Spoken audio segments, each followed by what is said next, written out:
क्या चाइना का भगवान सन वुकोंग और हमारे हनुमान जी एक ही हैं? चलिए 45 सेकंड में इस बात को जानते हैं। सन वुकोंग का फेमस कैरेक्टर आता है एक बहुत ही फेमस किताब जर्नी टू द वेस्ट से, जो 16वीं सेंचुरी में वू चैंगेन ने लिखी थी। लेकिन इस स्टोरी की इंस्पिरेशन ली गई है एक असली बुद्धिस्ट मॉन्क स्वांगजांग से, जो चाइना के बहुत ही जाने माने मॉन्क थे। लेकिन उस टाइम पर चाइना में बुद्धिस्ट किताबें बहुत कम थी और वहां के राजा ने बोल रखा था कि चाइना से ना कोई अंदर जाएगा ना बाहर जाएगा।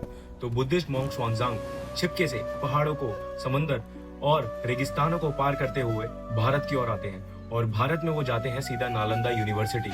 भारत के नालंदा यूनिवर्सिटी में वो कई सालों तक बुद्धिस्ट किताबें पढ़ते हैं और वो जब वापस जाते हैं तो खाली हाथ नहीं जाते, वो अपने साथ लेके जाते हैं 600 से भी ज्यादा बुद्धिस्ट किताबें। जब वो चाइना जाते हैं तो कई बार उन्होंने रामायण के बारे में भी जिक्र करा है, क्योंकि उन्होंने इंडिया में आकर रामायण के बारे में भी जाना, हनुमान जी के बारे में भी जाना और राम जी के बारे में भी जाना।